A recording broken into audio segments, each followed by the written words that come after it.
যারা জয় বাংলা সন্ত্রাসী গোষ্ঠী আছে বাংলাদেশে তাদেরকে নিবৃত্ত করতে হবে।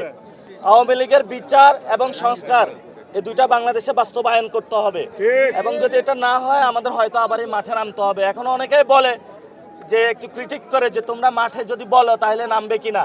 মানুষ প্রস্তুত হয়ে আছে, সাইলেন্ট হয়ে আছে, জাস্ট কল হবে, মানুষ মাঠে নামার জন্য প্রস্তুত আছে।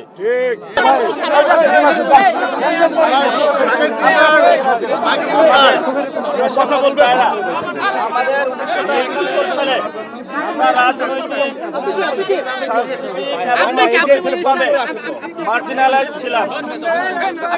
আমরা সবাই যুদ্ধে গিয়েছিলাম, সেই যে আমাদের অধিকার এটা কিন্তু আমরা বুঝতে পাইনি। এবং পরবর্তীতে 24 আন্দোলনটা হয়েছিল একই কজে। কিন্তু আমরা এখন দেখতে পাচ্ছি যে এই ডেমোক্রেটিক যে একটা যাত্রা, এই যাত্রার পরে যেখানে 24টা মানুষের সামনে অনেক বড় হওয়ার কথা ছিল, কিন্তু বাংলাদেশে 24-এর যে গণ অভ্যুত্থান জুলাইকে নাই করে দেওয়া হচ্ছে। আপনি গতকালকে দেখবেন যে স্টেটমেন্টটি দেওয়া হয়েছে, সেখানেও 24 কোথাও 24-এর কথা নাই।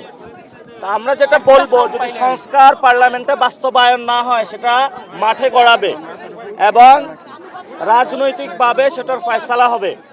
বাংলাদেশে সংস্কার বিচার হতেই হবে। অপটিক্যাল ব্রাইটেনার, কালার গার্ড এবং জার্ড লক সমৃদ্ধ অ্যাডভান্স ফর্মুলায় এলো নতুন রে ডিটারজেন্ট পাউডার। আপনারা দেখেছেন বিচারপতি মানিক, ইনু মেনন, যারা শেখ হাসিনার বৈধতা উৎপাদন করেছিল ভারতের সাথে মিলে, তাদেরকে বিভিন্ন মামলায় জামিন দেওয়া হচ্ছে। গতকালকে শহীদ মিনারে জয় বাংলা স্লোগান দেওয়া হয়েছিল। আমাদের এখনো বিচার হয়নি, যারা শহীদ ফ্যামিলি এবং আমাদের যারা আহত ভাইয়েরা রয়েছে তাদের এখন আমরা বিচার বুঝে পাইনি। এমত অবস্থায় যখন জয় বাংলা স্লোগান হয় এই সরকারের তত্ত্বাবধানে, তখন এটা আমাদের আশঙ্কা সৃষ্টি করে যে ইলেকশনটা ইন্ডিয়ার সাথে একটা নেগোসিয়েশন করে হয়েছে এবং আওয়ামী লীগের সাথে নেগোসিয়েশন করে হয়েছে। ফলে তো আমরা সরকারকে আহ্বান জানাবো এই জায়গা থেকে সরে আসার জন্য।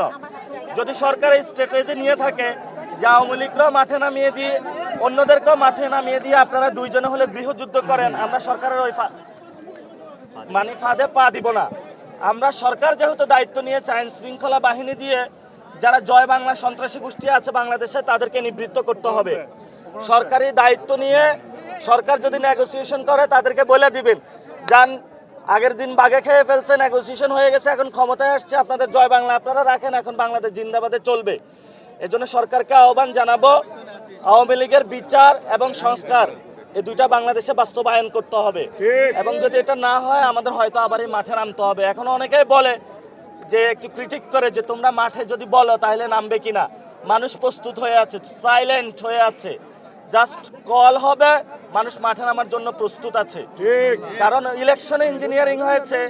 ইলেকশন পরবর্তীতে আমরা দেখলাম যে বিরোধী দল যখন সংসদে চুপ্পুর বিষয়ে কথা বলেছে সেখানেও তারা কথা রাখেনি, সংস্কার বিষয়ে তারা কথা শুনছে না। শহীদ মিনারে তারা হলো জয় বাংলা স্লোগানকে বৈধতা উৎপাদন করছে এবং আমরা আরও দেখছি ভারতীয় যে চুক্তিগুলো সে বিষয়ে তারা কথা বলছে না। তো তাহলে তো আমাদের রাজপথ ছাড়া কোনো উপায় নাই, আমাদের রাজপথে যেতে বাধ্য হবে।